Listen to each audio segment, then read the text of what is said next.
Hello everyone, my name is Darlee and I'm doing my master's in cultural studies here at KU Leuven, and I would like to share my experience as someone who's been in the industry for the last 12 years and now coming back to the academia. So if you're a future cultural studies student or someone who's struggling academic life experiences, I hope this content will be of help to you. I want to first talk about the struggles of shifting from the industry to the academic world, and there's a lot of aspects that I can talk about, but I think the most important thing that I would like to emphasize here is the academic language is completely different, and that always made me feel insecure, because I was more on, for the last 12 years it was all about client deadlines and be as simple as possible and be as clear as possible with the way you communicate or the way you write your emails or the way you write something in the industry. But here in the studies, you'll be dealing with a lot of theory-based essays and a lot of writing and reading, which was really a huge struggle for me. So you have to find a way of learning how to study that fits with you. We all learn differently. So for me, for example, I'm a visual learner, so it's really important for me that the reading materials are printed, of course, unless it's so long, if it's a book. But if it's like for homework, I really need to have it printed. I need to annotate by handwriting. I need to make highlights, and handwritten notes. It's really important for me because that's how I learn. And it took time for me to adjust. It didn't happen. And even I think now I'm still adjusting. But I think the key takeaway here is for you to reflect and also understand in yourself what works best for you in terms of studying.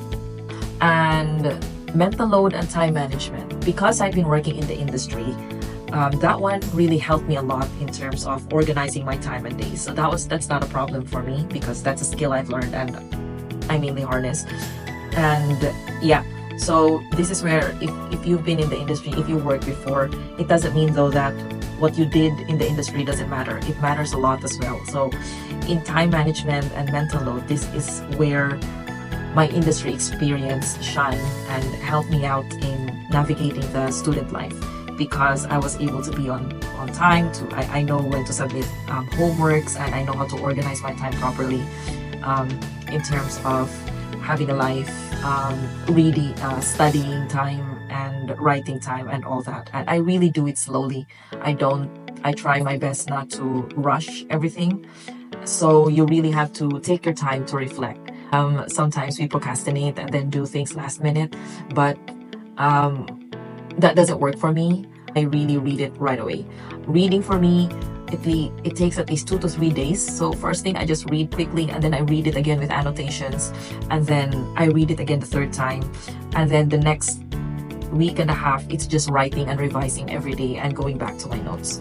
So there's no shame in doing that, and I think, yeah, that's okay, and that's even commendable, because I know myself that I'm not a fast learner. I read slow, I write slow. I'm an artist, so writing is a bit of a weakness. So I really put more effort in my learning progress.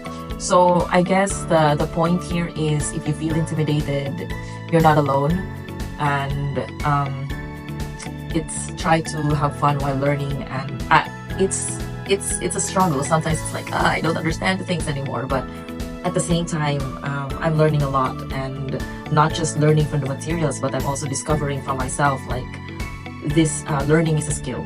It's not the same for everyone. Studying is also a skill.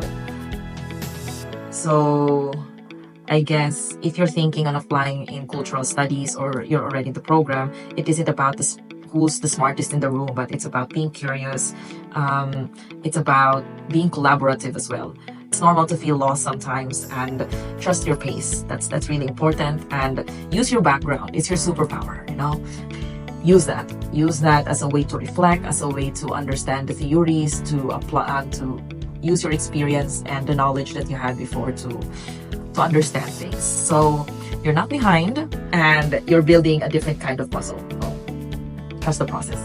And thank you so much for joining the video, for listening to this video. If you enjoy this type of content, so please explore our website. We have tons of blogs over there and vlogs that will be helpful. And if there's anything that you wish for us to cover next time, please feel free to send us an email or write here in our comment.